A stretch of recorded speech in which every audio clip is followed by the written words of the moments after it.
Hi, it's Graham Cox here from OptiSurace, and today I've got on the line Billy, a long-time user of OptiSurace, and we're going to talk about how OptiSurace has helped his business, his farming business, and also how it's helped him develop a sideline business offering OptiSurace designs to farmers in his area. So welcome Billy, and firstly, can you tell us your full name and where you're from? Okay, so I'm Billy Beaudry, and I'm from Quebec, Canada. Thanks Billy, and can you tell me a little bit about your business and what you do?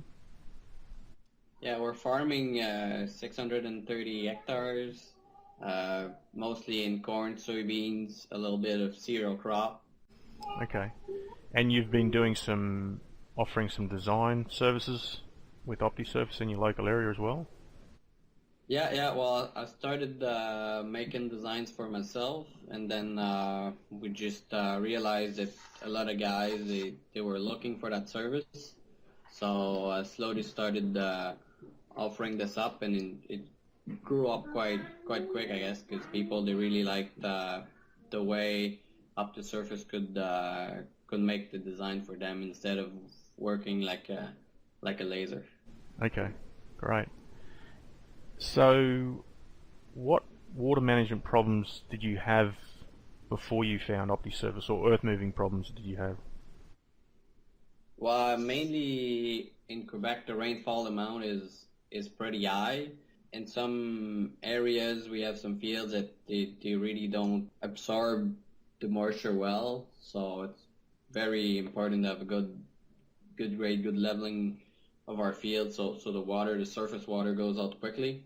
I would say that we have many different fields that aren't the same. So sometimes I really have to deal with big slopes, and some other times I have to deal with no slopes at all. So OptiSurface was really helpful in not moving too much dirt where there's enough slope for the water to get out, and being able to make almost a laser finish where I really have almost no slope.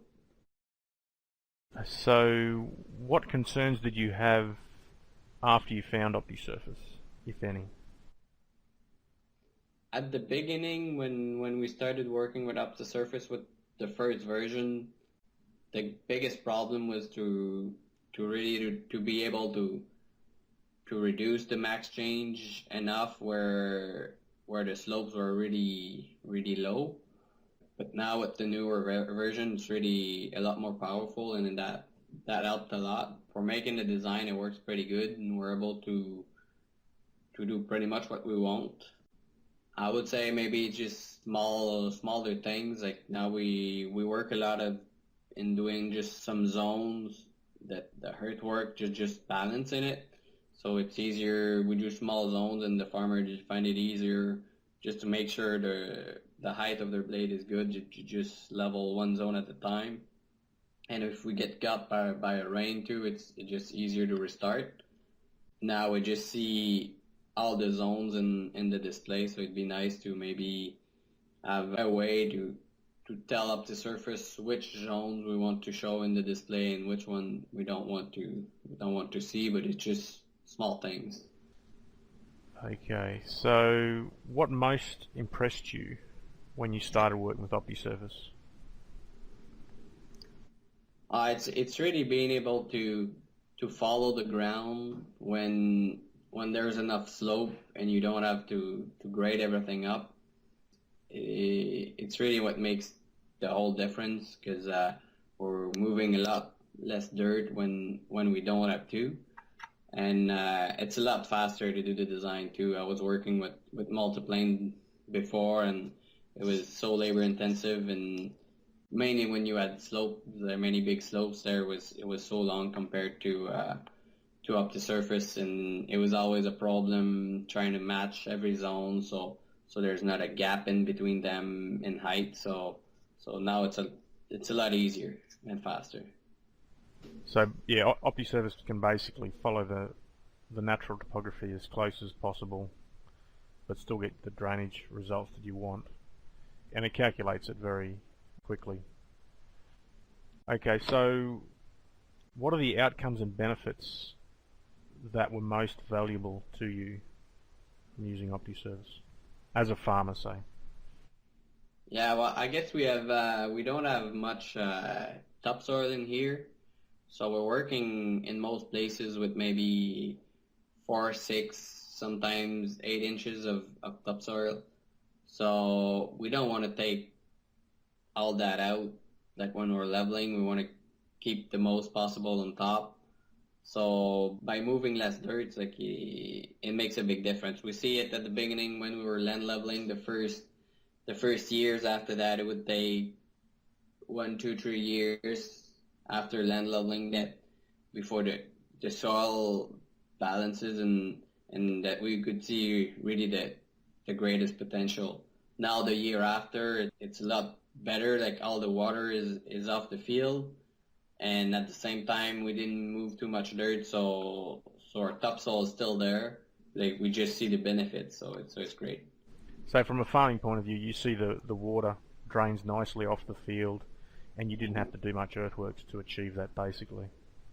Yeah, that's it. Oh, just to clarify one thing, you use the term land leveling a lot, and to the farmer who hasn't done any earth moving before, they often think of land leveling as a dead flat type surface, whereas you're land grading. You're putting a grade on your fields to make sure that they've got some grade to get that water off. You're basically removing those depression areas that hold water after a rainfall event. Is that about right? Yeah. We work mainly on the downslope. That we usually try to get at least 0.2%. But we have so many different types of soil. Like sometimes I will work with someone where with 0.05% slope, it works good and water is going down the soil. And I will do some other soil types that 0.2 is barely enough. So we have to work to move the water on the side if possible and figure out other ways. Some field infiltration is really good, and some others it's really bad. So we work with different slopes because of that. Okay. What's the lowest grade you go down to in your area? Yeah, I did one guy at 0.05%, but he had really good infiltration. When I saw the survey at the beginning, I thought that half the field there's probably nothing that would grow up. And he was telling me that most field was fine, so we knew infiltration was really good. And I just reduced the max change a lot because it was a really flat field.